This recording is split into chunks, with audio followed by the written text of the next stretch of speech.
He came home with roses to celebrate their anniversary. The housekeeper stopped him in the hallway. "Sir, please don't go upstairs. Not yet."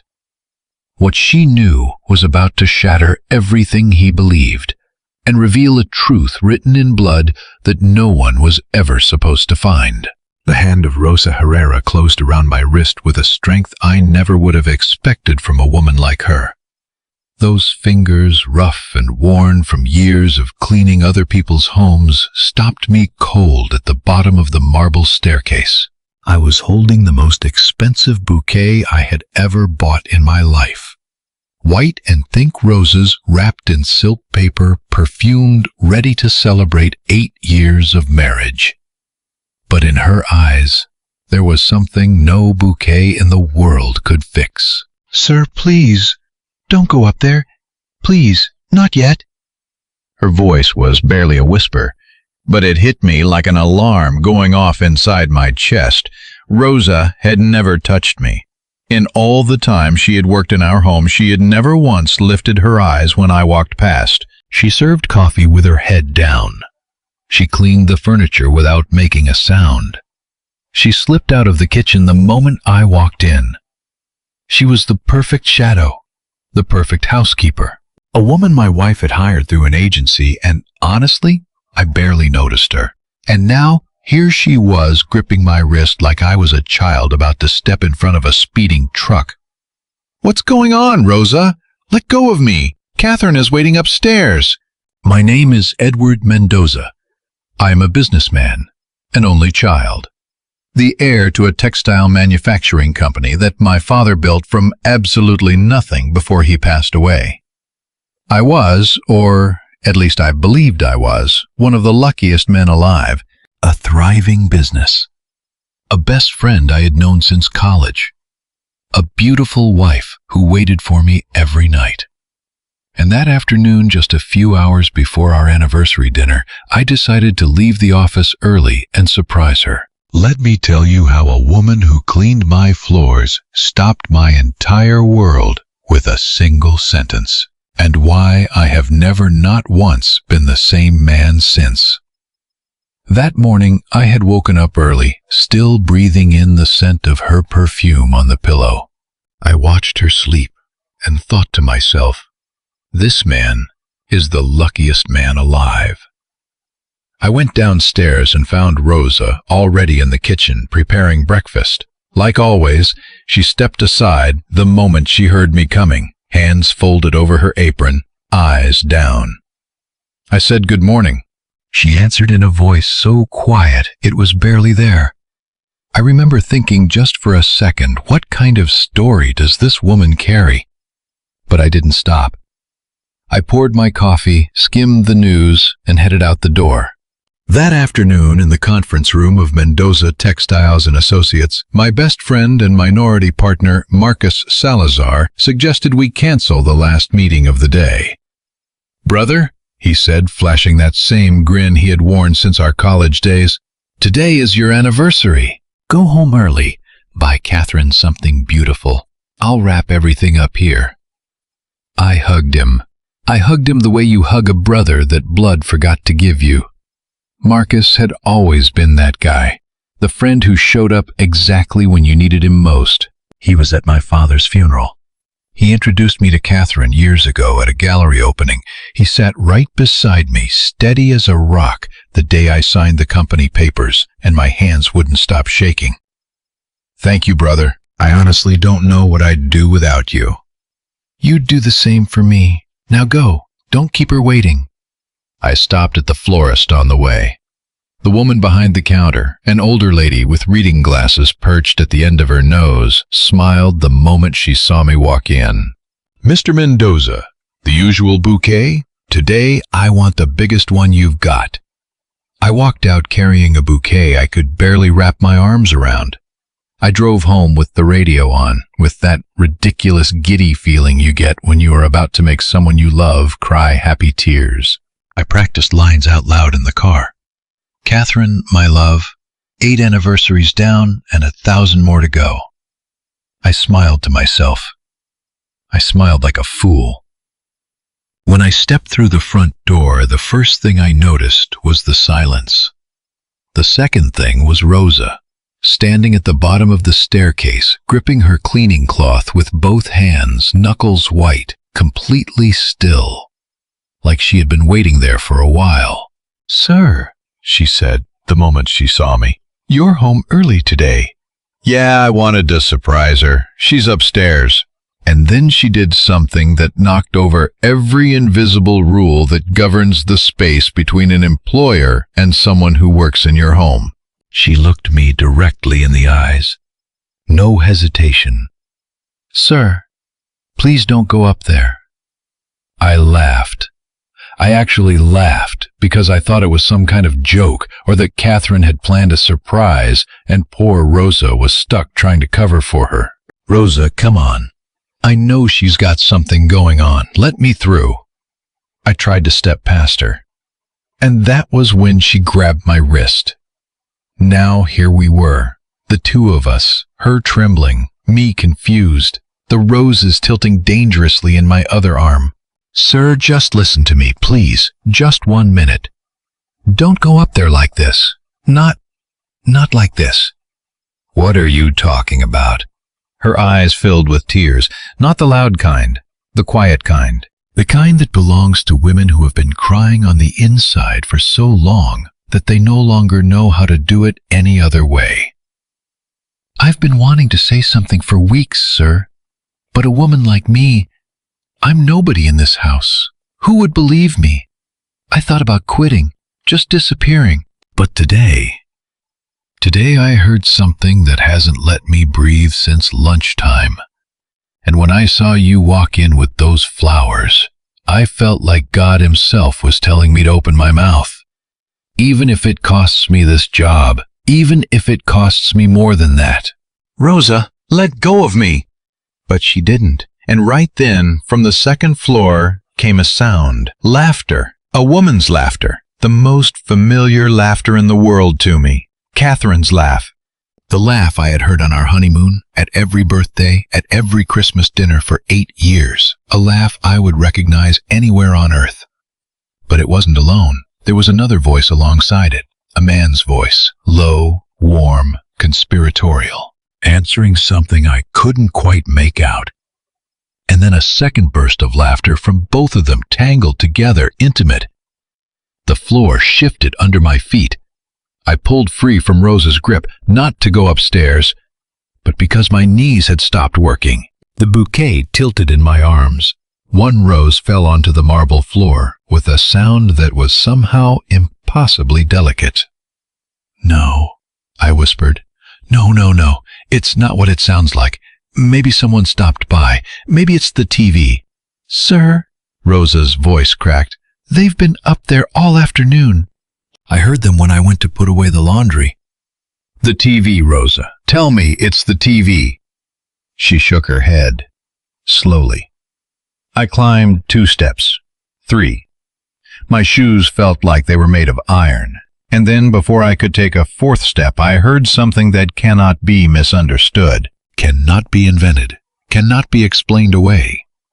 I heard Catherine say a name, said in that tone that wives use only for their husbands in private. But it was not my name. "Marcus, hurry up. He'll be home soon." Love is blind, they say, but betrayal has a voice, and that voice I knew better than my own. The roses slipped from my hands, all of them, white and pink petals rolling down the marble steps like torn pages from a wedding album. The soaked paper ripped, the ribbon came undone, and I stood there in the home I had built with so much love, feeling 8 years collapse around my feet in a matter of seconds. I wanted to scream. I wanted to take the stairs 3 at a time and kick the door off its hinges. I wanted to do exactly what any man who has just been shattered would do. But Rosa's hand found me again. This time she did not grab my wrist. She held my entire arm, the way a mother holds a son who is one breath away from making a terrible mistake. "Sir, listen to me, please. If you go up there right now, everything ends here. and everything I know, everything I've been holding on to for you, disappears. Something in the way she said it stopped me cold. Everything I know. Like she had been carrying a secret too heavy for one person's shoulders. I looked at her, and for the first time, I actually looked at her. Not as the housekeeper who cleaned my house, as a woman, and I saw things I had never seen before. I saw an ancient exhaustion. I saw intelligence. I saw an old grief that no uniform could hide. What do you know, Rosa? Her eyes moved across the staircase, the fallen roses, the framed photos on the walls that my mother had chosen before she died. Then they came back to me. I know that what you just heard is not the worst of it. What's happening upstairs is just a small lie inside a much, much bigger one. I know things, sir. Things I've been piecing together since the day I first walked through that door. Things about your wife. Things about Mr. Marcus. Her voice broke. And things about you that you don't even know about yourself. About me? The air felt like it had been cut with a blade. Rosa, stop speaking in riddles. What are you talking about? She went quiet for a moment. Then she looked up at the ceiling like she was asking permission from something up there. And then she said, in the lowest but the steadiest voice I had ever heard from anyone, "Sir, I didn't come to work in this house for the paycheck. I came because I know who your father was. I know what he did. I know what he kept silent his entire life. And I also know—" Her voice broke again, but not from fear this time, from a grief that had been sitting inside her for a very long time. I know what he left unfinished with my family, something that nobody in this house can know yet. The laughter continued from upstairs, distant, carefree sounding to any other set of ears, devastating to mine. But I was no longer listening to it. The words of this quiet woman, this housekeeper I had walked past 1,000 times without seeing, had just made the entire foundation of my life tremble. It was not the betrayal of my wife that broke me in that moment. It was not even Marcus. It was discovering that the woman who cleaned my floors knew things about my own family that I had never once suspected. "Rosa," I said, my throat completely dry. "Come with me to the kitchen, right now." And as the two of us walked back down that staircase covered in rose petals, as Catherine's laughter continued to drift down from above like a knife being slowly turned in my chest, I understood something. The real story of my life had only just begun that afternoon, and the woman I had overlooked for months was the only person in the entire world who was willing to save me. We descended the staircase in the heaviest silence I had ever felt. Every petal crushed under our footsteps sounded like a small accusation. Rosa walked ahead of me without turning around, completely calm, like she had been rehearsing this moment for months. Maybe she had. The kitchen in my house had always been my favorite room. My mother designed it before she got sick, with a long, solid wood table where, according to her, no problem can stay unsolved if you sit down together. My mother believed in things like that. Today I finally understood why. "Sit down, sir." Strange, the housekeeper telling me to sit in my own kitchen? And even stranger, I did exactly what she said. Rosa locked the door behind her. That startled me. I watched her calloused hands, mapped by years of hard work, turn the key with a kind of precision that felt almost military. Then she walked to the spice cabinet, the one I had never once opened. From behind the jars of pepper and oregano, she pulled out something wrapped in a dish towel. "Sir, I've been keeping this since the day I arrived." She unwrapped the towel. Onto the wood of the table fell a small, older model cell phone, a notebook with a worn cover, and 2 yellowed envelopes tied together with a piece of string. My heart started hammering like it wanted to leave my chest. "Rosa, before anything else, tell me why you're doing this. Who are you really? She looked at me. There are looks that weigh more than words. Hers weighed so much I had to look away. I'm going to answer that, sir, but first I need you to hear something with your own ears. If after listening you still want to go up those stairs and confront them, I'll understand. But at least go up there armed with the truth. Half a lie always wins. A whole truth? That's different. She picked up the phone, powered it on with steady fingers, pressed a few buttons, and then my wife's voice filled the kitchen. Relax, baby. Edward doesn't suspect a thing. That man lives inside his own little bubble. He'd sign anything his best friend puts in front of him without even reading it. He still believes the world is fair. Catherine's laugh. That low, conspiratorial, silky laugh. A laugh I had heard 1,000 times that now twisted my stomach hearing it like this. Then Marcus's voice. He signed the last contract like a sheep, didn't even look up. The transfer is already buried inside a quote for new equipment. By the time he figures it out, he'll have no company, no house, nothing. And the inheritance, baby? Catherine asked. When does that part get settled? You know I married him thinking it would be quick. Patience, sweetheart. 8 years is nothing. We're going to walk away with everything. And for me, it was never just about the money. You know what I've been carrying with that family. What the old man did to my mother. What he stole from me. A pause. I do miss him a little bit sometimes, she said, laughing softly. He's so innocent, so clueless. But soon you can call me whatever you want in front of everyone. It won't be long now, my love. Rosa pressed a button. The recording stopped. The silence that followed was so heavy I could hear my own heartbeat inside my shirt. I didn't cry. I didn't scream. I didn't flip the table. I went completely still. There are blows that hurt so deeply that the body anesthetizes itself on the spot because if it didn't, it would break entirely. I've been recording them for several weeks, sir, Rosa said. Every time he comes over, I pretend to be cleaning the upstairs bathrooms. The door they think is closed has a gap by the hinge. I recorded through there. Marcus is my best friend, my brother. He knew my father. He stood with me when I buried my mother. He was supposed to be godfather to the child Catherine and I never could have. I know, sir, that's exactly why I didn't come to you sooner. Because I knew you wouldn't believe me. Who would believe a housekeeper against a best friend and a wife? I needed proof. And here it is. She opened the envelopes and spread out the documents, photocopies, financials, bank statements stamped with the logo of Solana Investments, a company I knew only vaguely, one of several that Marcus had brought in over the past few years to, as he put it, diversify our risk. This company, sir, Rosa said, pointing, is the one receiving wire transfers that your signature authorizes from Mendoza Textiles.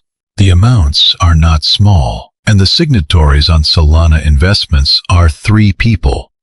Marcus Salazar, your wife Catherine Vega, and a third name that's partially illegible here, but appears to be a distant relative of Mr. Marcus. How did you get these documents? Rosa looked down. For the first time, she looked ashamed. Your wife is careless with her desk in the study. She assumes that no one who works in this house can read financial documents. I learned to read them a long time ago, in another life I had before this one. Before I ended up alone with a grandchild to raise and had to start cleaning houses to survive. A silence settled. I wanted to ask her about that other life, but something told me that story was deep, and that opening it in that moment would be opening a wound too large for a single afternoon. There's more, sir. The worst part isn't over. I let out a short, hollow laugh. How can there possibly be anything worse than this? Rosa looked at me and said something that pinned itself into my memory like a thumbtack on a map.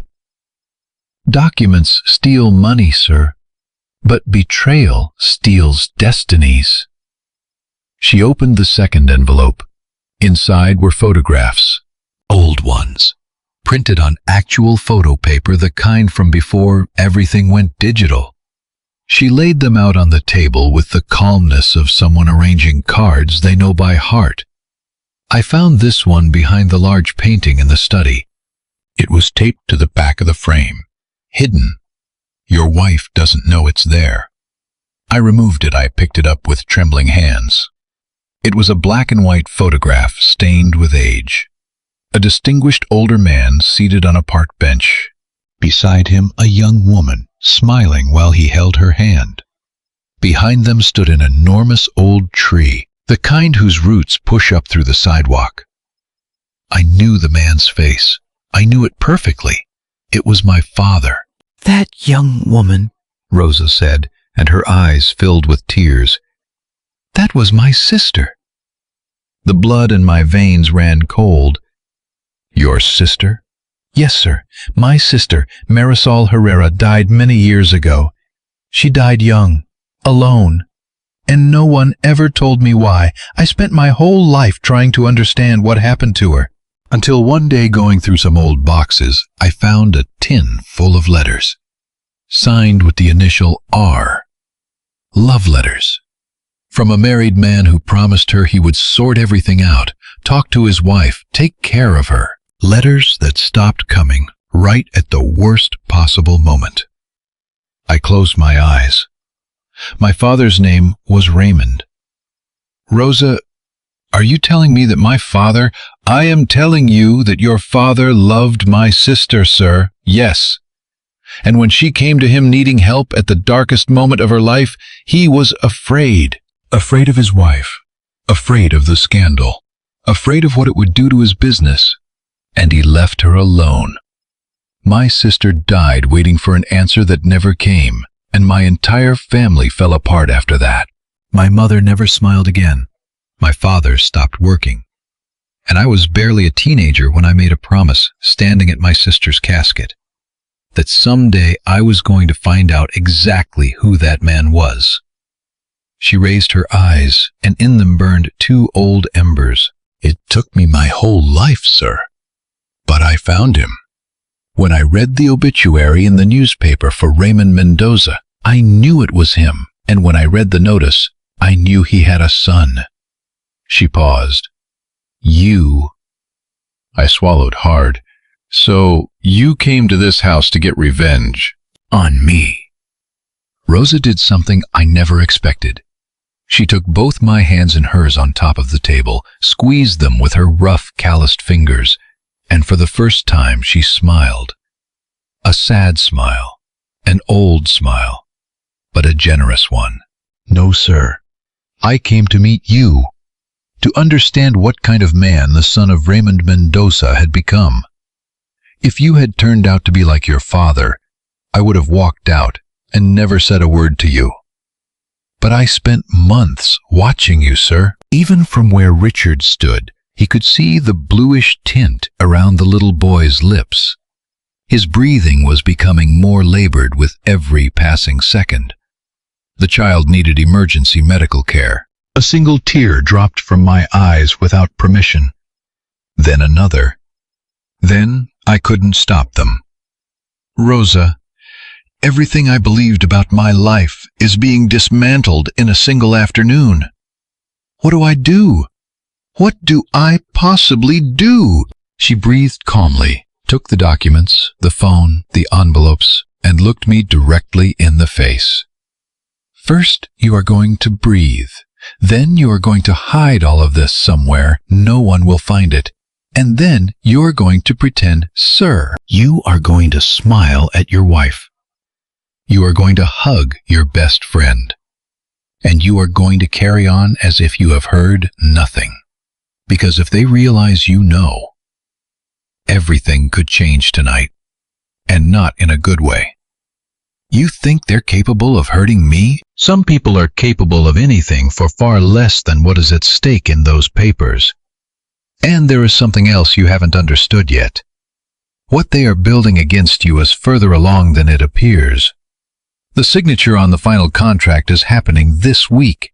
If you sign, you lose the company. If you don't sign, they'll get suspicious. We have very few days. I picked up the phone. I looked at the recording. I looked at the photograph of my father with her sister. I looked at the financial copies on the table. It was too much. And yet, for the first time in years, I felt something close to waking up, something close to opening my eyes after a very long dream. Rosa, I need to ask you something, anything. Sir, don't call me sir anymore. If what you're telling me is true, if your sister loved my father and he failed her, then you and I carry a shared history. I'm Edward. The woman who had cleaned my floors closed her eyes. A single tear ran down the groove of her cheek, as though it knew the path by heart, as though it had been waiting decades to fall. Edward, she repeated softly. And my own name, said by her, sounded different from any way I had ever heard it. Then the kitchen telephone rang. The internal line. The one that connected the ground floor to the master bedroom upstairs. We both froze. Rosa stepped to it. She lifted the receiver with supernatural calm and pressed it to her ear without speaking. She listened. Then she set it down, very slowly. She looked at me. Sir Edward, your wife just asked Mr. Marcus to leave through the service entrance. She heard something downstairs. She said, maybe you came home early. The air turned to sand in my throat. What do I do, Rosa? She breathed in deep. She picked up the evidence. She tucked it back inside the dish towel. And then she looked at me with that quiet, unshakable calm that only belongs to women who have already lost everything worth losing and are done losing anything more. You are going to go upstairs and greet her with a smile. You are going to hold her. You are going to kiss her on the forehead and tell her the roses were on sale and you dropped them on the stairs because you were nervous. You are going to play the role of the simple, trusting man they believe you are. Tonight, and tomorrow, and every day after that for as long as it takes, until we have something bigger than this in our hands, something that changes everything. Something bigger than this? Rosa looked at me and said, in the quietest voice I had heard all day, Edward, your father left something behind before he died, something that only one person in the world knows about. And that person is not me. It is someone your wife, your best friend, and everyone else doesn't even know exists. We have to find him before they do.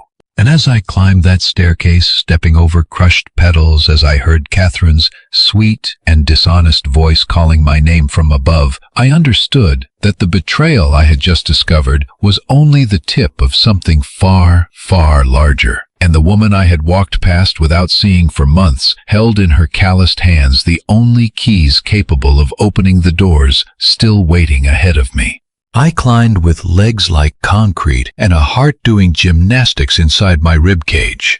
Every step groaned beneath my shoes, as if the house itself knew something had broken and didn't dare say so out loud. Catherine appeared at the top of the hallway with that smile that had been the postcard of my life for 8 years. Baby, you're home early. What happened? The flowers. I dropped them on the stairs. I was rushing. Practically slipped. I'll grab more before dinner. I kissed her on the forehead. A long kiss, maybe too long. But that kiss wasn't for her anymore. It was for me. It was proof that my hands still worked, that my face still obeyed me, that I could still lie to a woman who had been lying to me for God knows how long. Are you okay? Your eyes are red. Pollen. The bouquet was massive. She accepted that with a distracted little caress on my cheek. Then she turned toward the bedroom, and while she walked away, I memorized everything, every gesture, every note in her voice, every tiny movement. If I was going to play this role, I was going to play it like an actor who has studied the script until it became instinct. I went back downstairs. Rosa was at the bottom of the staircase, a cleaning cloth in hand. eyes down. The perfect humble posture, just like always. Except now I could see the woman behind the costume. Rosa, tomorrow morning I need to talk to you, alone, away from here. I have tomorrow off, sir. You can come to me wherever works. Where do you live? For the first time I saw her hesitate. In a neighborhood a man like you has probably never set foot in. I'll be there tomorrow. That night I slept on the couch in my own study, blaming a back problem that Catherine accepted without questioning. The truth was that lying next to her would have been impossible. Every time I closed my eyes, I saw roses falling. Every time I opened them, the ceiling looked foreign to me. It was my house, but it wasn't anymore. At first light, I slipped out in my everyday car alone. No driver, no security. I turned off my work phone. I drove to the address Rosa had given me. The streets changed as I drove. The neighborhood shifted. Painted block walls in a dozen colors. Kids chasing a deflated soccer ball with bare feet. Small corner stores with the door propped open. An older woman sweeping her front step. A dog asleep under an orange tree. This was a city I had never walked through, even though I had lived just a few miles away my entire life. Rosa's house was small and spotlessly clean painted with obvious care. There was a lemon tree in the front yard and a clothesline with laundry drying in the morning sun. She stood waiting at the door. No uniform, no apron. Just a woman in a headscarf, her dignity completely intact. "Come in, Edward." It was the first time my name had sounded inside her home, and she said it with a mix of respect and tenderness I can't quite describe. Inside, seated on the living room floor, a small boy was drawing with colored pencils, old enough to understand the world around him. He looked up when he saw me, eyes bright, grinning ear to ear. "Good morning, sir." "Good morning. This is my grandson, Matthew Herrera. He lives with me. He has since he was barely a baby. Come here, my love. Tell the man your name nice and loud." "I'm Matthew, and when I grow up, I'm going to be an architect." Something inside me that had been asleep for a very long time stirred at those words. I, who had spent my whole life believing the greatest pain was never becoming a father, felt in this child a light I had never once seen enter my home. "Matthew, sweetheart," Rosa said gently, "go to your room for a little while. The adults need to talk, grown-up stuff." "Okay, but after you're making me a grilled cheese with extra cheese, right, the best one you've ever had." He sprinted off, hugging his drawing pad like it was buried treasure. Rosa watched him go with the kind of eyes grandmothers have when they see in their grandchildren the last real chance life has given them. "He is everything I have, Edward. Everything I protect." We sat at the kitchen table. Old wood, a checkered tablecloth, a pitcher of cold water. The air smelled like toast and fresh coffee. It smelled like real life.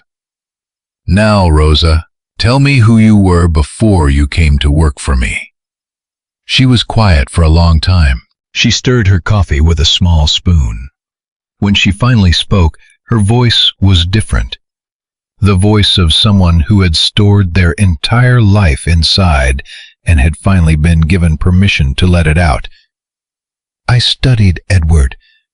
I know it may not look that way now, but when I was young, I was one of the first in my family to finish high school, and then some.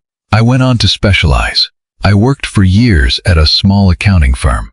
I handled bookkeeping for local businesses. I knew every document, every balance sheet, every account movement. I was not a big firm accountant, but I was good at what I did, and I lived a decent life, modest, but good." "What happened?" She closed her eyes. "I married late, had one daughter, my treasure. I named her after my older sister, the one who died so young. My little Marisol. She grew up beautiful, smart, stubborn like me. She studied, she graduated, she got into a relationship with a young man from the neighborhood who seemed like a good person. They had Matthew together. But that young man was not what he appeared to be. He started getting involved with the wrong people, dangerous people. My daughter tried to leave. She wanted to come home with the baby. One day she was coming home from work and... Her voice faltered. I held still. Rosa, you don't have to tell me this part. Yes, I do. I do, Edward. Because if you are going to trust me with your life over the next few days, you need to understand why I am a woman who is no longer afraid of anything. She breathed. My daughter never came home. I waited weeks, months. There was an investigation that went nowhere, and one day, exhausted with a baby in my arms, I accepted that I would never know what happened to her. Just like I never knew what truly happened to my sister before her. Another Marisol. Another silence. The grief was so enormous. I lost my job. I lost the apartment. I had to sell everything. The only thing that stayed mine was this little house which had been my mother's and which no one could take from me. And to raise this grandson, who is my whole life, I had to accept the only kind of work that asked no questions and needed no references. Cleaning houses. She said it evenly, without self-pity. And that is how a woman who once knew how to read financial statements ended up scrubbing floors. I felt ashamed on behalf of the entire world. Rosa, don't pity me, Edward. Pity does me no good. What I learned cleaning houses, I never could have learned in any office. People let their guard down in front of the invisible. They speak freely. They leave papers open on their desks. They send voice messages in the middle of living rooms. For someone in service, a wealthy home is a novel laid open on the table. And when I found out who you were, when I learned you were Raymond Mendoza's son, I came to this house to understand. I stayed because I understood that you were not your father, that you were something else. What? She smiled with sadness. A man alone. A man who had also been swallowed by silence. He just didn't know it yet. I drank my coffee to stop myself from crying. Tell me about my father, Rosa. Tell me about Marisol, the whole story. She rose from the table and went to the small bedroom. She returned holding a notebook, the same worn notebook I had seen in my kitchen the night before. She opened it with the reverence of someone handling a sacred relic. Between 2 pages lay an old envelope. She opened it with trembling fingers and removed a key, a small golden key with a heart-shaped head. This key opened something, Edward. I don't know what. But I know your father gave it to my sister before he died. He told her if I'm ever gone and you need the truth, go to the old family attorney. My sister never got to go because she never knew which attorney he meant. But you do. Dr. Anselmo Bracamonte, my father's attorney his entire life. He's still alive, still has his office downtown. Then today we go to him together. We bring the key and we find out what your father left hidden. I nodded. But before we went, there was one more thing I needed to ask. One thing that had been pressing against my ribs since the night before. Rosa, one more question. Why are you helping me? If my father failed your sister, if my family changed the course of yours, why didn't you just stay quiet and let life take from me what your family could never take back? She looked at me with the serenity that only comes from years of pain properly processed. Because when a person suffers what I have suffered, there are 2 roads. You can become exactly like the people who hurt you, or you can swear to never ever be like them. I chose the second road. She paused. And because there is something I discovered watching you these past months, something I haven't told you yet. What is it? She took my hands across the table, just as she had the night before.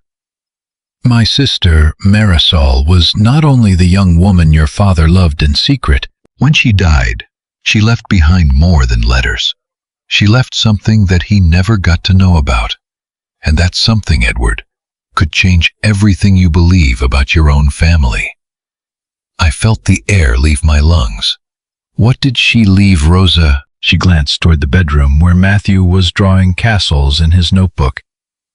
I can't tell you that yet. We need to talk to Dr. Bracamonte first. We need to know what your father locked away with that key. If what I suspect is true, What is happening in your house with your wife and your best friend is just the shadow of a much, much older story. A story that began before you were born. We left Rosa's house mid-morning. Before I got in the car, I made her a promise. I promised her that whatever happened next, that little boy was never going to grow up inside another silence. The kind of silence that had destroyed his mother and his great-aunt before her. Rosa squeezed my arm and said nothing. She didn't need to. We drove downtown in quiet. Dr. Anselmo Bracamonte's office was in one of those older buildings that still had wrought iron elevator gates and a lobby attendant who knew every client by name. The doctor himself was an elderly man, almost a relic of another time. Thick eyeglasses, hands that trembled slightly, but eyes that were still completely sharp. When he saw me walk in, alongside Rosa, his face changed. He went pale, completely still, like a man who has just seen a ghost he had been expecting for 30 years. "Eddie," he murmured, using the nickname only my father had ever used when I was a child. "Eddie, son, do you know, your father made me promise before he died that someday you would come looking for me. He told me that when you came, you wouldn't come alone. He told me you'd come with someone carrying a small golden key with a heart-shaped head. And that person would have the last name." He looked at Rosa, and his eyes went wet. "Herrera." Rosa let out a small, sharp breath and pressed both hands to her mouth. Dr. Bracamonte rose to his feet with the careful difficulty of age. He walked to an old wall safe hidden behind a painting. He turned the combination. He removed a wax-sealed envelope. Dark red wax, old. On the face of the envelope, written in my father's handwriting that I knew as well as my own, were just a few words. "For my son Edward, so that he may finally know he is not the only son I had." The ground opened under my feet. Rosa caught my arm. And for the first time since that afternoon before our anniversary dinner, I understood that what was coming was not the end of anything. It was the very first door in a hallway full of closed doors. Doors my father had left behind, hoping that one day his son would be brave enough to open them. The red wax envelope trembled in my hands like it had its own heartbeat. Dr. Bracamonte lowered himself back into his chair slowly, with the deliberateness of a man who has carried too many secrets for too long and feels every one of them in his joints. Rosa stood beside me.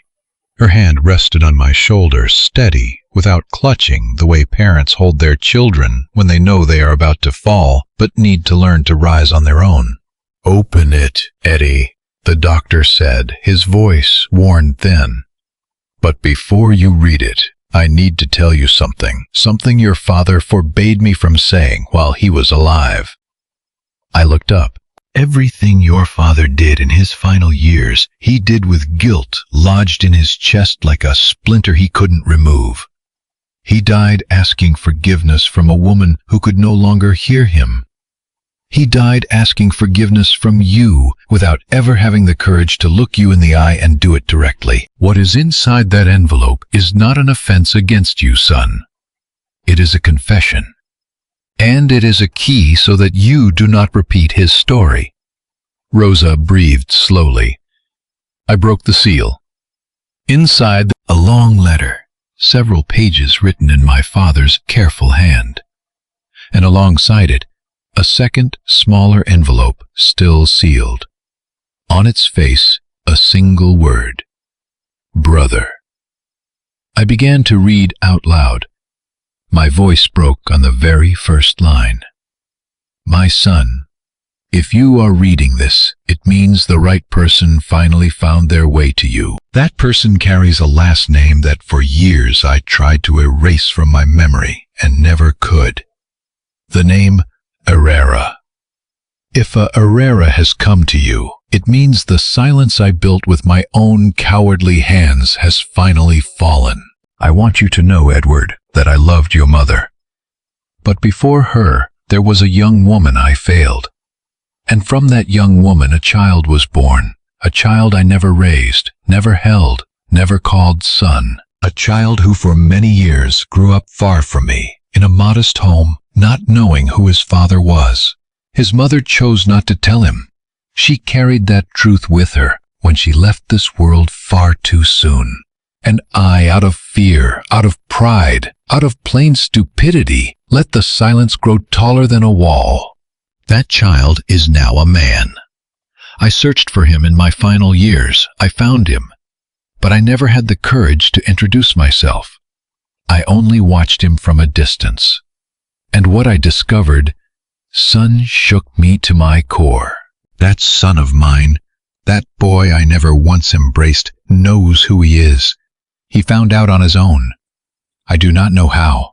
And he has not been looking for me to know me. He has been looking to make me pay, and to make you pay for what life took from him. When you read these words, look inside the small sealed envelope included here. Inside is his name. I chose not to write it in this letter because I want you to have the strength to open the other envelope yourself. And when you read his name, you will understand why I am writing to you from a place of guilt. You will understand why there are people in your life who are standing far too close to you for reasons that have nothing to do with love. Ask his forgiveness in my name, Edward.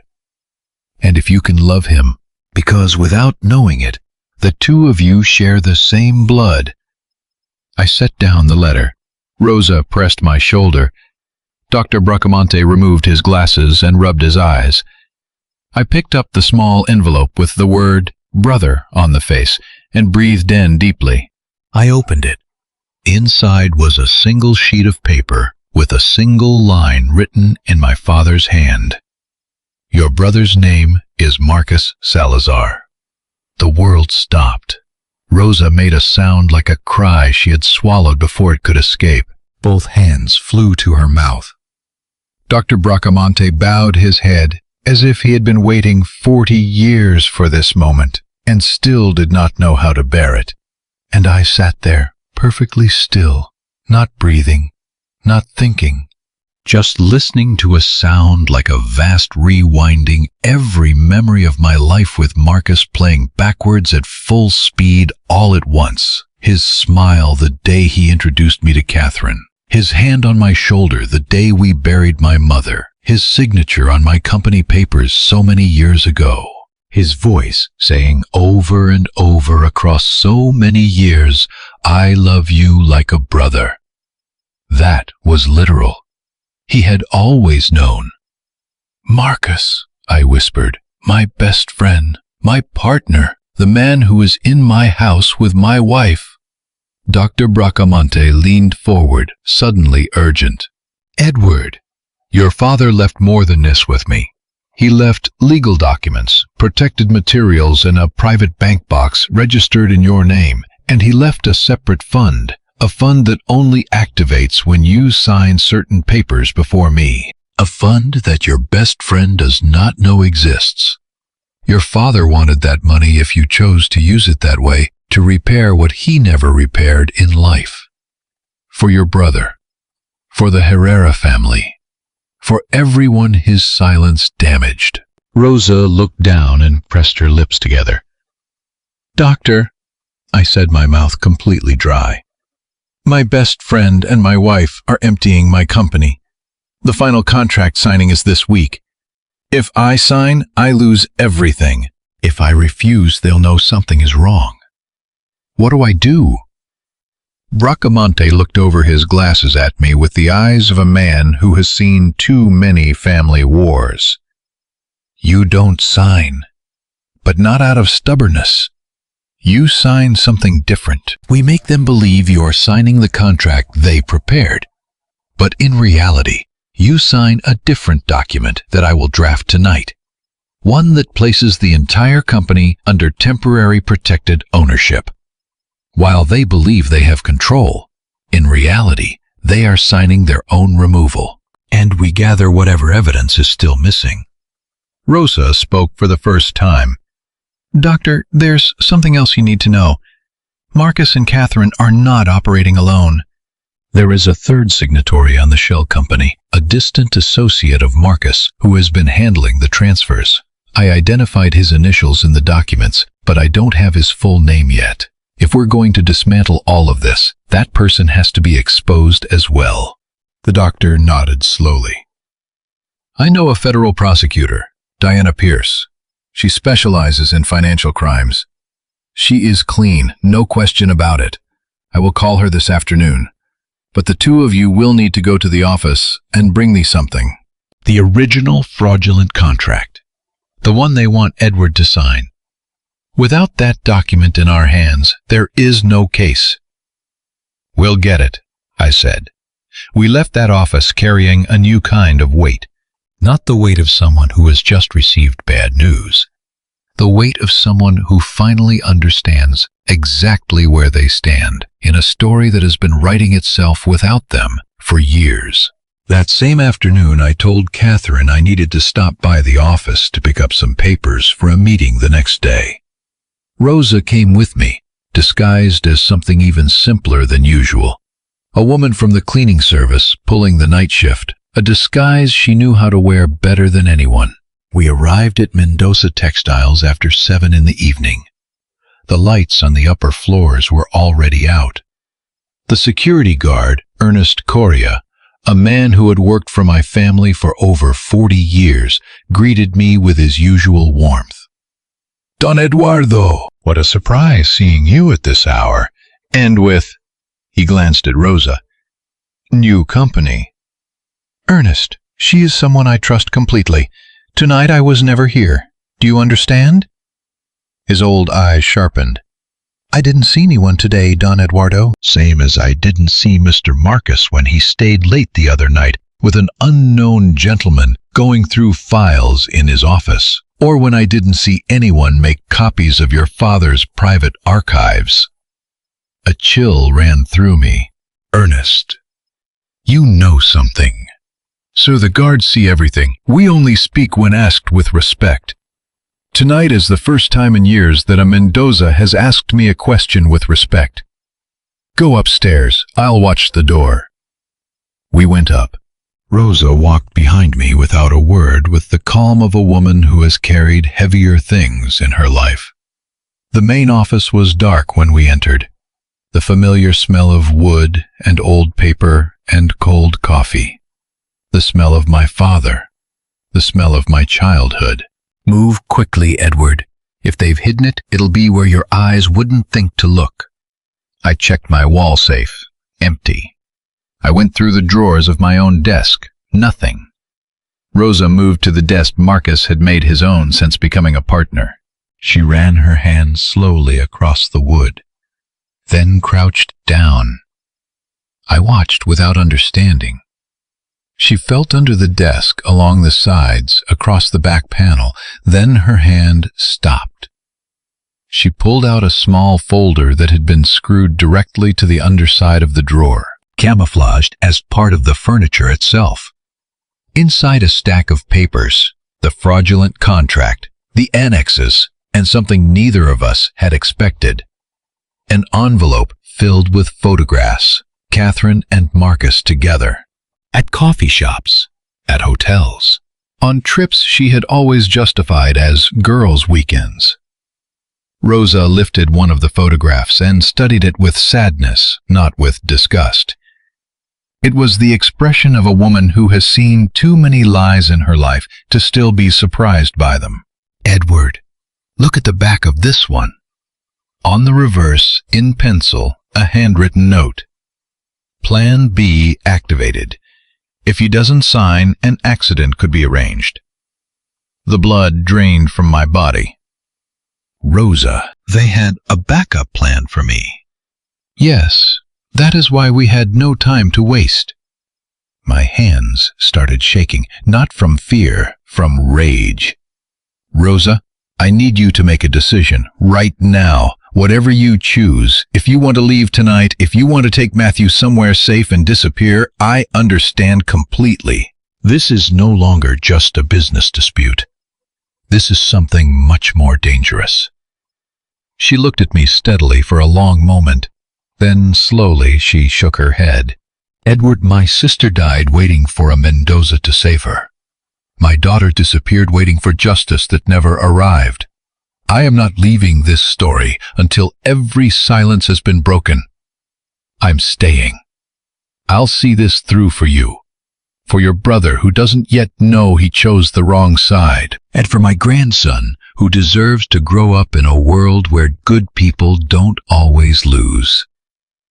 We gathered the documents, the photographs, and a USB drive clipped to one of the contract annexes, clearly left behind by accident. We went back down the stairs with the manufactured calm of two people who have not just loaded a bomb into their bag. Ernest held the service door open for us. Good night to you both. He paused. Don Eduardo, your father in his last months, he asked me to tell you something. If you ever came looking for the truth. What did he ask you to say, Ernest? The guard adjusted his cap with a tired hand. He asked me to tell you that real children are not the ones who carry your name. They are the ones who would clean your wounds if they found you lying in the street. Rosa let a tear fall without trying to stop it. I pressed the documents to my chest. We got into the car. I drove in silence, my mind turning at full speed. I had a brother who hated me, without my ever knowing why. I had a wife who was complicit in a scheme against me. I had a housekeeper who was the only person in the world willing to walk through fire to protect me. And I had the evidence in my hands.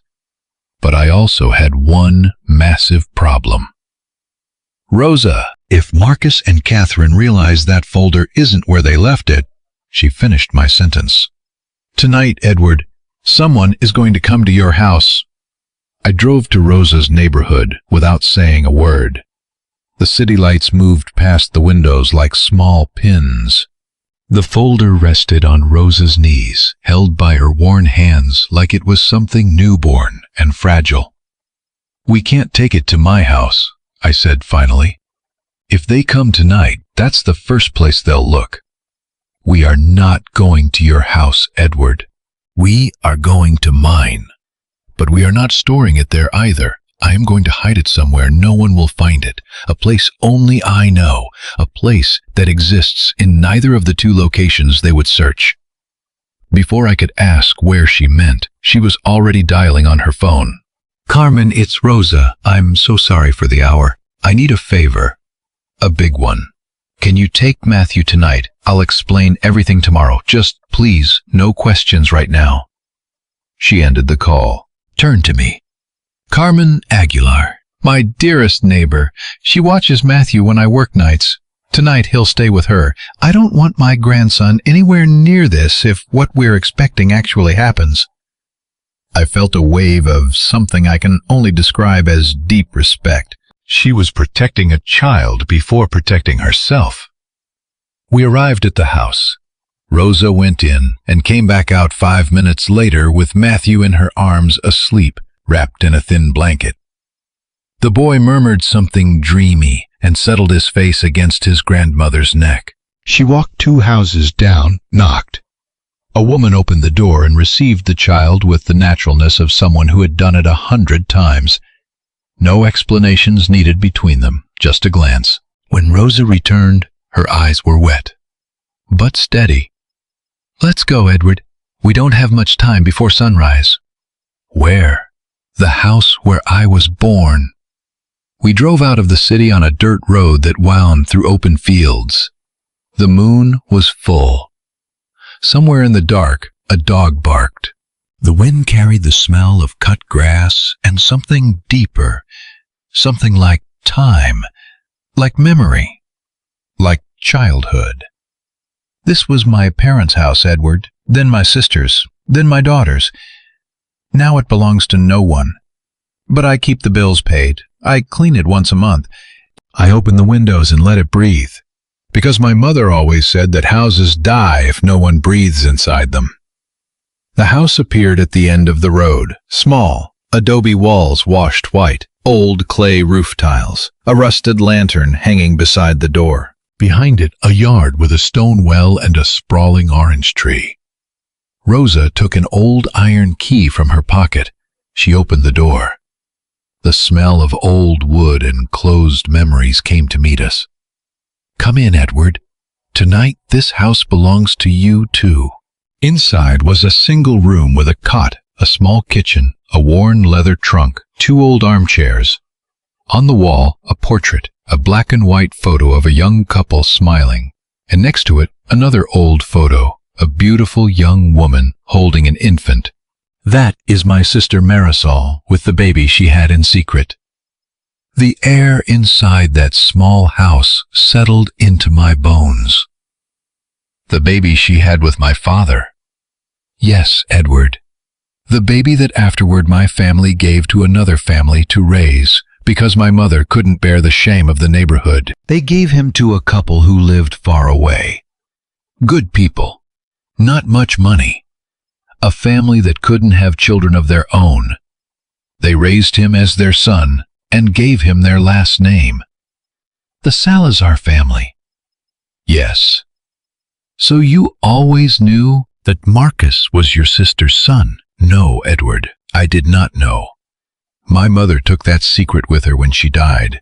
I was too young when all of this happened, and no one told me anything. I only began to piece the whole story together in recent years. She sat down before the old trunk. She lifted the lid with the slowness of someone opening a sarcophagus. Inside, old clothing, toys, loose photographs, and at the bottom, a notebook. The twin to the one she had shown me before, but thicker, more used. With a false bottom, handmade, almost invisible to the eye. My mother hid what hurt her most in here. I found this notebook years after she died. That's when I began to understand. She drew out a series of letters, some written by my father, others by Rosa's mother, addressed to a trusted friend, and one in particular stained by old tears, written in the hand of Marisol herself not long before she died. I took Marisol's letter with fingers that barely obeyed me. I read it in silence. There was a single line that embedded itself in me like a thorn. If my son ever learns who I was, tell him I was not born to hate anyone. I would rather he forget me entirely than use me as an excuse to cause harm. I pressed my hands over my closed eyes. Rosa, my brother, Marcus. If he only knew this. Your brother knows half of it, Edward. He knows his biological mother was a Herrera. He knows his biological father was a Mendoza. But he does not know she left those words. He does not know that his real mother did not want him to become what he became. Someone fed him only the part of the truth that would build his rage. Someone used a half-truth to construct a hatred that was never truly his. He was manipulated, Edward. Someone used the facts to engineer a weapon. Something inside me, a knot that had been pulled tight for the entire day, began to ease. My brother was not a natural villain. He was a victim who had chosen the worst possible road. Who told him? Who gave him the story? Rosa looked at me with eyes that had seen too much. I investigated that for years before I ever set foot in your house. The Salazar family raised him with love. But when they died, Marcus was still a young man. He was alone. And that is when a man appeared. A man who claimed to have been a childhood friend of his biological mother. He got close to Marcus, told him his story, guided him, became his mentor, gave him a ready-made narrative. A story built entirely around revenge against the Mendoza family. Who was this man? His name is Clifton Randall Edward, and for many years he was the internal accountant at your company. Your father fired him without explanation not long before he died. You were never told why. I felt a cold current run up my spine. I remembered. My father had let him go without a word. All he ever told me was, "Son, sometimes you keep certain people at a distance on instinct. Eventually, you understand why." So Clifton Randall is the hidden third partner, yes. The third signatory on the shell company, the one whose name only shows up as initials in the documents. He has been guiding your brother by the hand toward this whole operation for years. And he has been using your wife as the piece in the middle. This is not just a betrayal, Edward. This is a construction. It has been built brick by brick over many years. Your father's silence was the foundation they built it on. My mind was moving fast.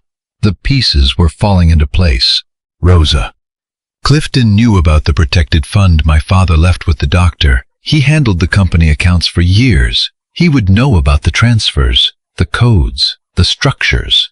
Yes, and without that fund blocked, they walk away with the one thing your father wanted used to repair his mistakes. That is why the contract matters so much. It was never only about the company. It was about erasing the inheritance your father meant for everyone he hurt. I sat on the floor of that small house, and for the first time in many hours, I felt a strong, genuine need to cry. Not for myself, for my brother raised on a borrowed rage. For Marisol, who wrote asking forgiveness for something she had never done wrong. For my father, who died eating his own guilt alive. For Rosa, who had carried the weight of 3 generations of silence in a body that was not built to carry it. And for my own mother, who probably suspected the truth for decades and chose to die without saying a word. Rosa, this entire family is one long wound. All families are, Edward. The difference is who picks up the needle to stitch them closed. We hid the documents inside the false bottom of the trunk. Rosa closed the lid with care, almost with reverence, the way someone seals an urn that holds the bones of people they loved. Then she stood quietly looking at the portrait of her sister. "Marisol," she whispered. "Sweetheart, you can rest a little easier tonight, because the son they took from you is going to find out that you never wanted him to do harm, and because this house has voices in it again." We left. The moon was beginning to tilt toward morning. The cold of the pre-dawn air found its way through my jacket. Before I got in the car, Rosa stopped me with a hand on my arm. "Edward, one more thing. When all of this is over, I want to ask you for a favor. Anything, name it. When you speak to your brother, don't speak to him as a man who was betrayed.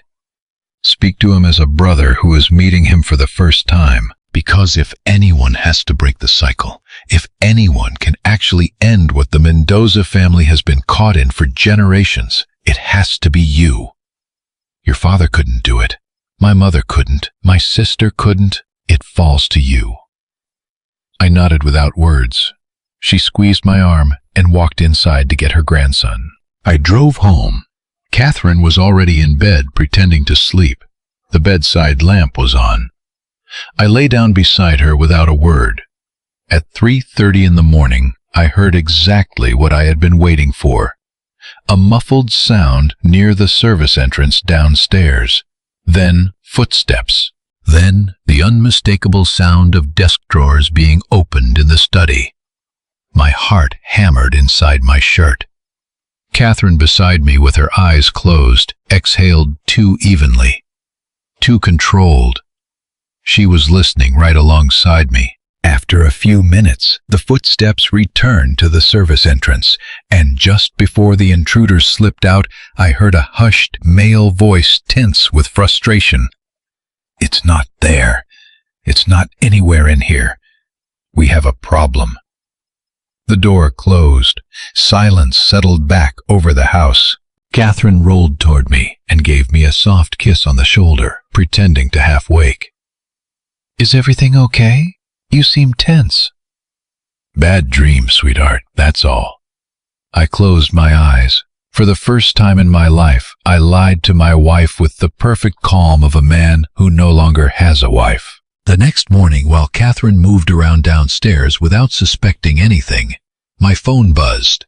A text from Dr. Bracamonte. Edward, Federal Prosecutor Diana Pierce has agreed to take the case. The meeting is this afternoon. Bring everything you have. She will want you to sign something tonight that no one in that house will be able to undo once they find out. I smiled. For the first time in days, I smiled like a man who has stopped being a victim. The balance was about to shift. The office of Federal Prosecutor Diana Pierce was on the top floor of a gray, no-frills government building.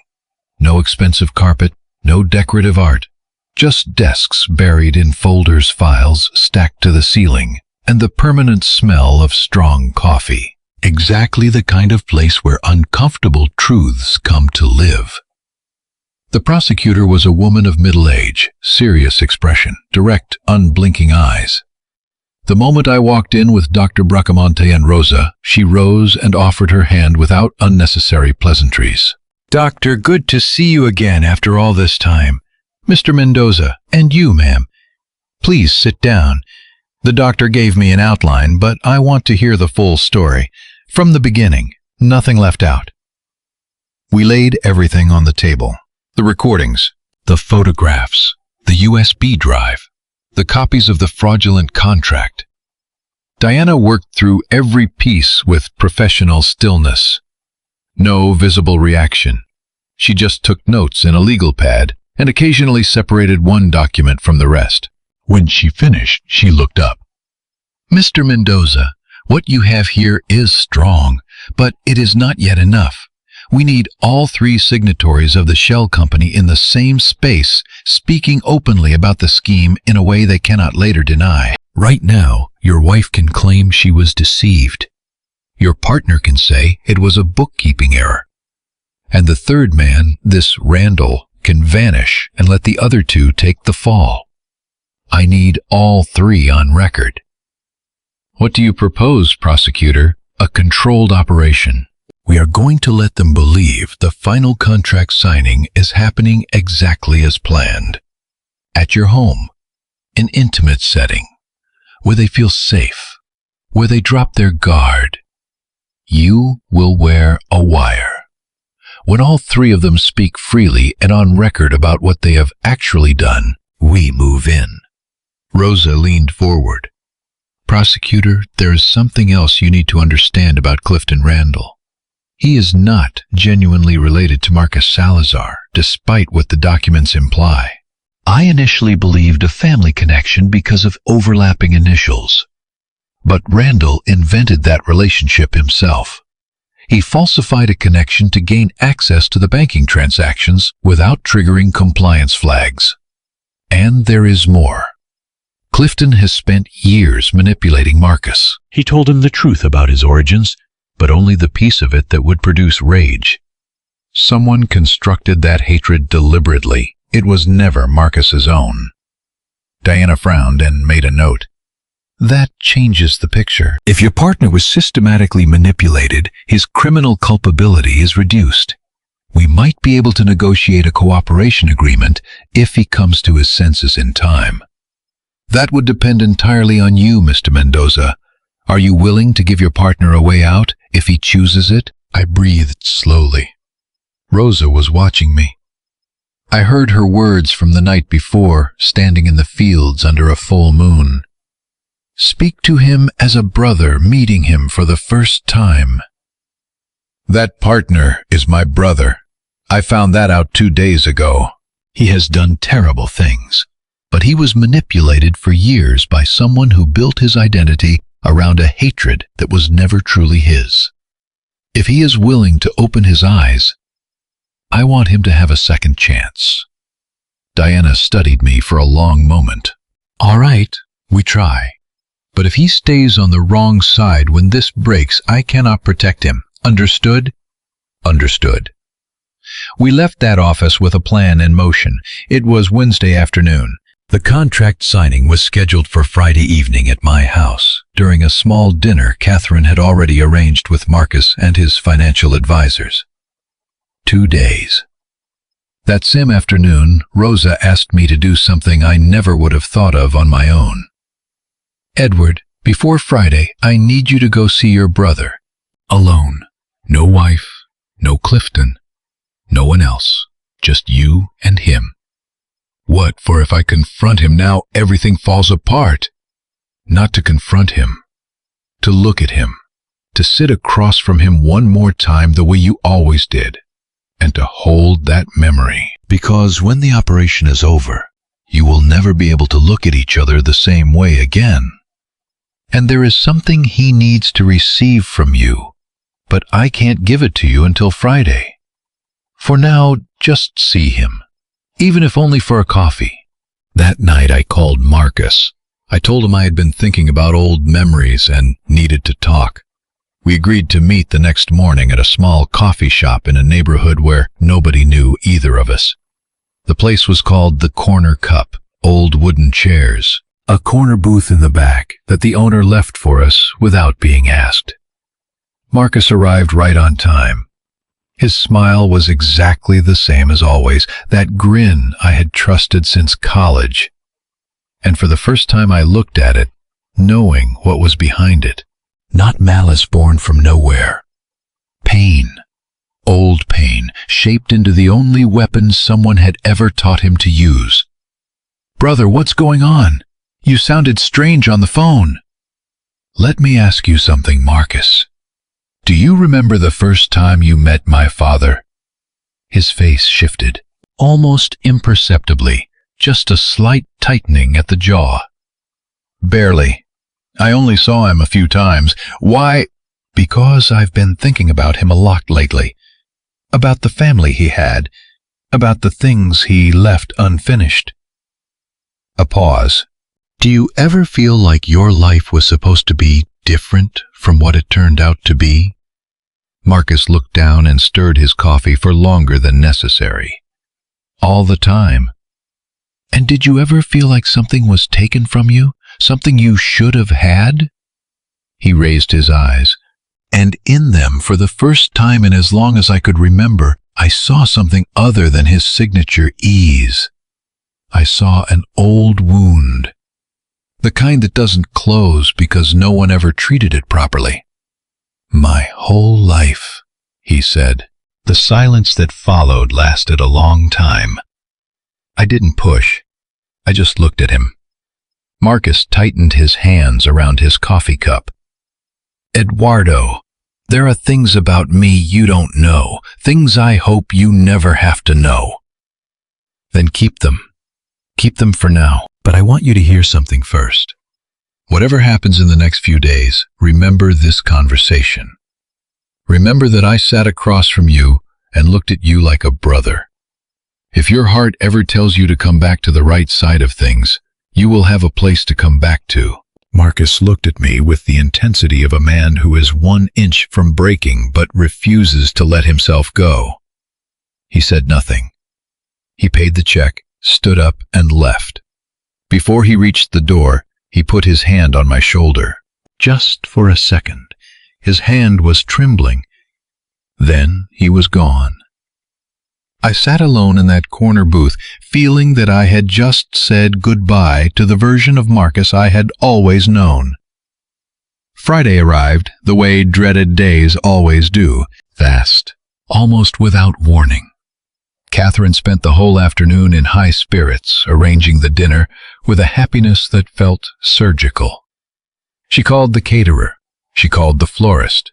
She put on soft music and kissed me on the cheek while I was shaving in the bathroom mirror. Tonight is going to be special, baby. You're going to sign something that changes our lives forever.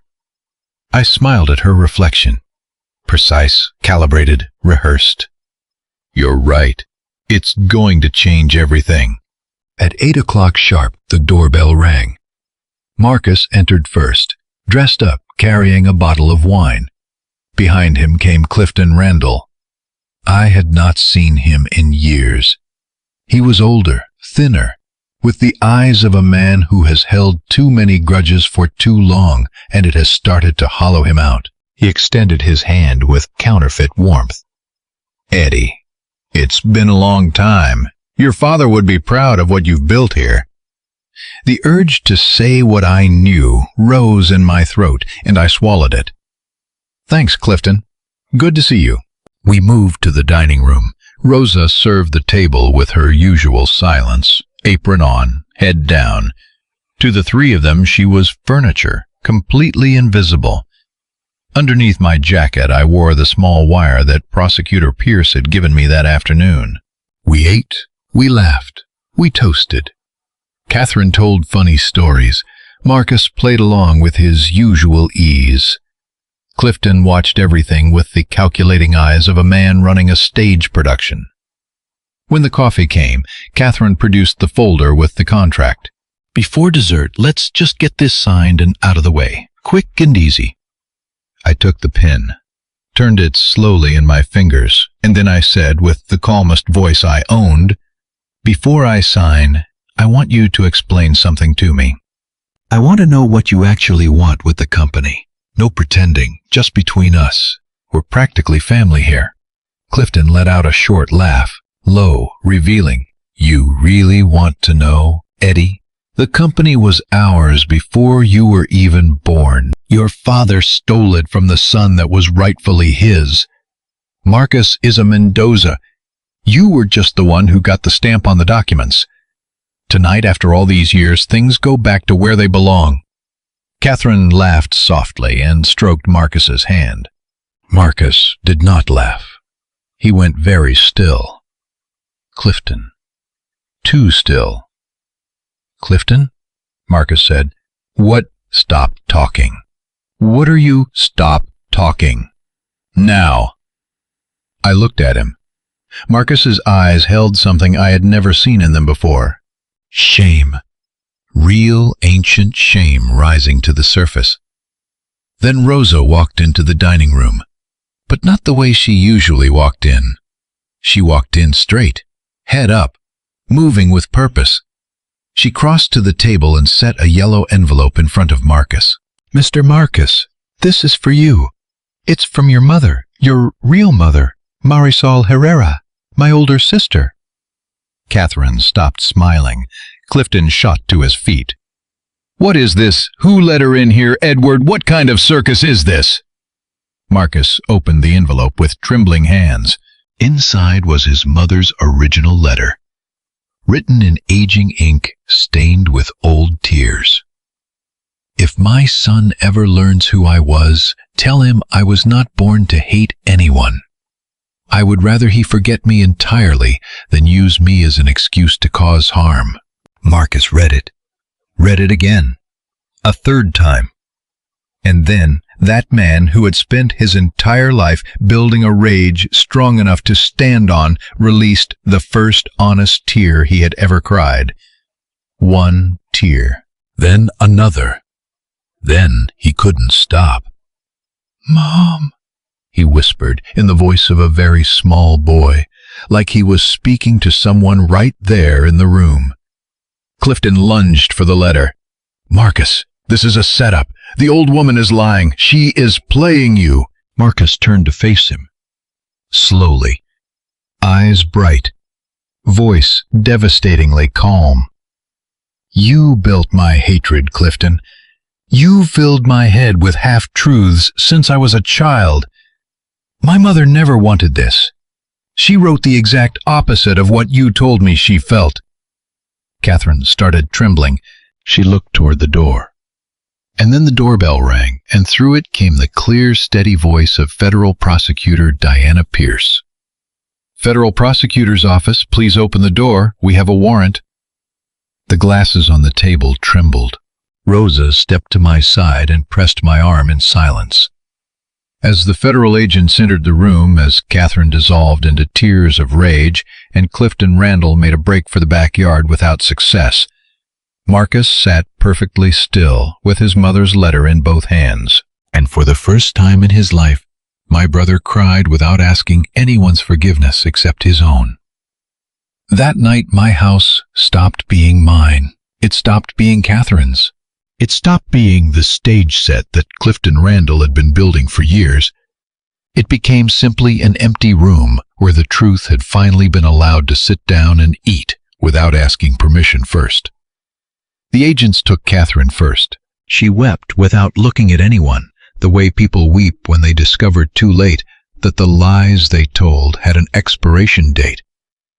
Clifton Randall was escorted out in handcuffs, still murmuring that he had done everything for a mother no one ever allowed him to meet.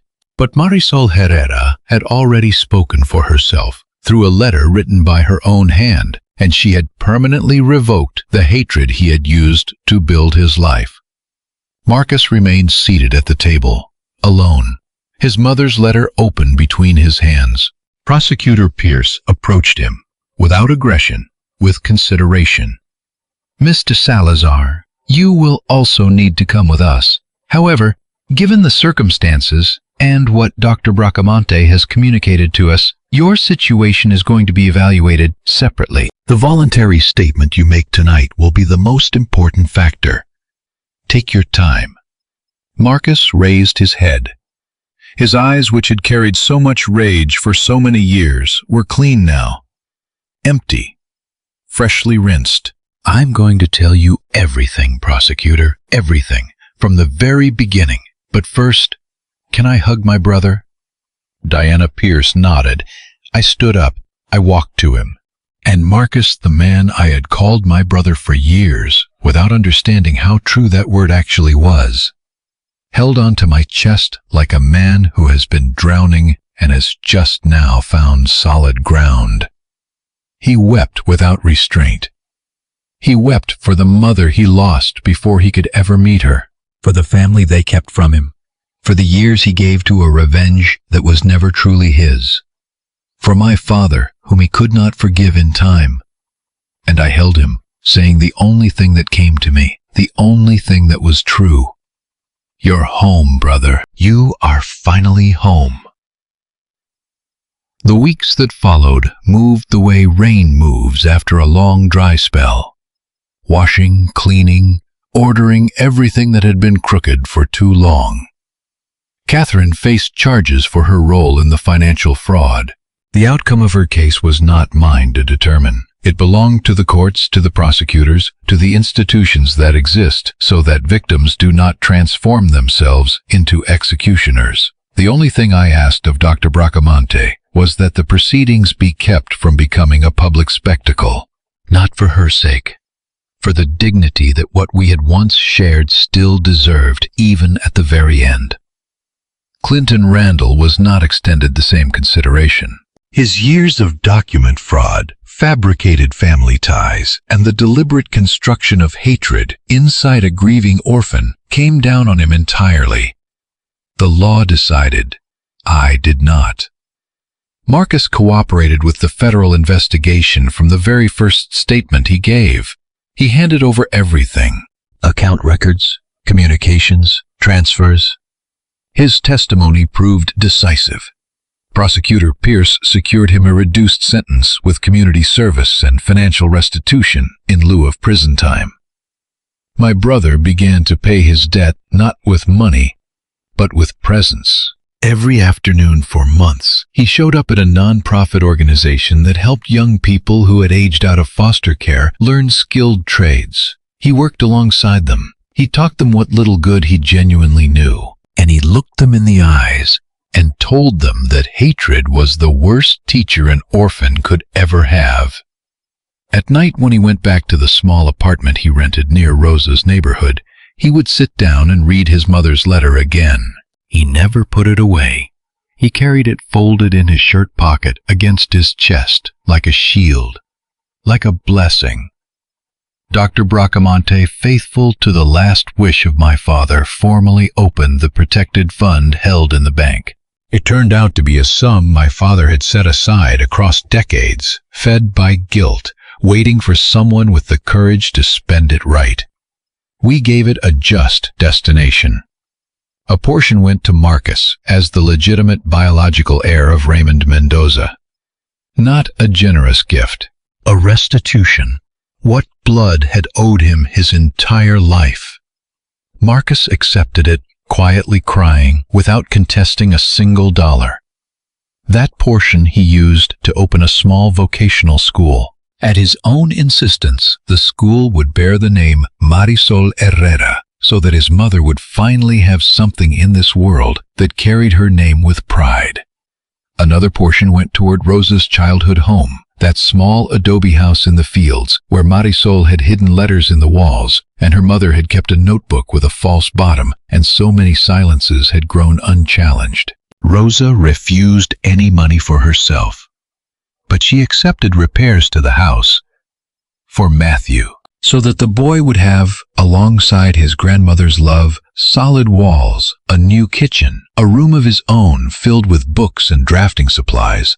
The day we handed over the keys, she said to me, "My grandson is going to be an architect, like he told you the very first day he saw you, and he is going to study at a real university." I couldn't give that to his mother, but I am going to give it to him. I answered the only way possible. "Not you alone, Rosa. We are going to give it to him, together." And then I said what I had been thinking for a long time. I asked her to put down the apron for good, to stop being the housekeeper, to come to the big table, to the main chair, to let Matthew run through the hallways where rose petals had once scattered. Rosa looked at me for a long moment. Then she said in that low, unhurried voice of hers, "Edward, I will always be close. But that big house is not mine. I was born in a small house. I have lived in small houses. And when it is time for me to say goodbye to this world, I want to do it in a small house. But I promise you we will see each other often. The door to this little place will always be open for you. And Matthew will be your nephew for real, even if blood never catches up to it." I accepted her terms. It was right. Some women do not need high ceilings to hold up enormous lives. It took me longer than I expected to feel like myself again. For months I slept badly, running back through conversations with Catherine, asking myself whether she had ever loved me at all, or whether the whole marriage had been a long practiced performance. The answer came not the way I expected.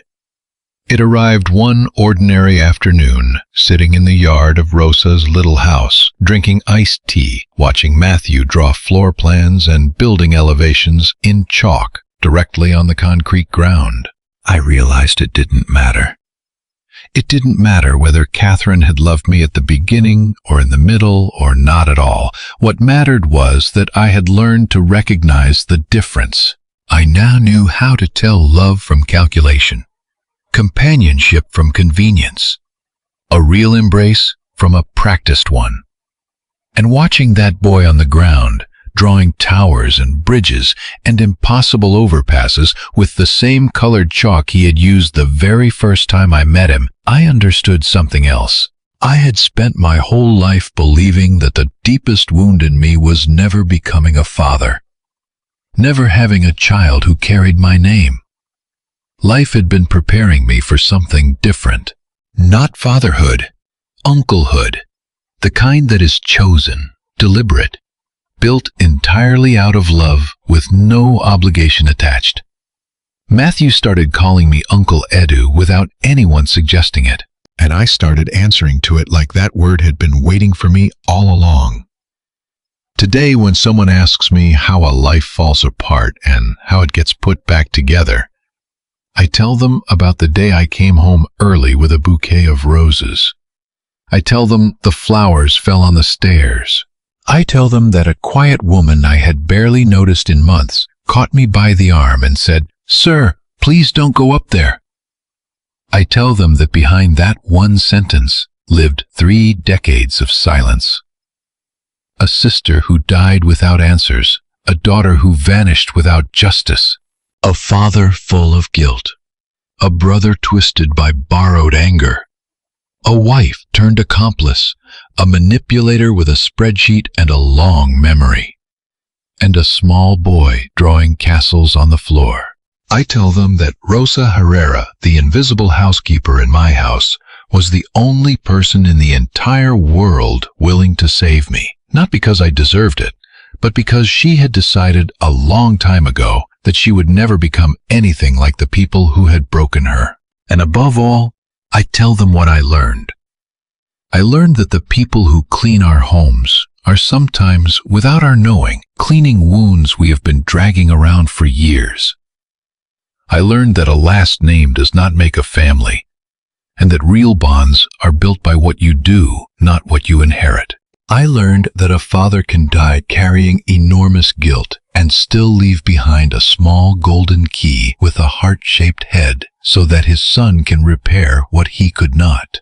I learned that a mother, even one who died alone, can protect you across decades with a single line written by hand. I learned that a brother who was raised on hatred can learn to let it go if someone has the courage to look at him honestly before judging him. And I learned finally what Rosa had been saying to me in different ways since the very beginning. Every family is a wound. The difference is who picks up the needle. Rosa picked up the needle for all of us.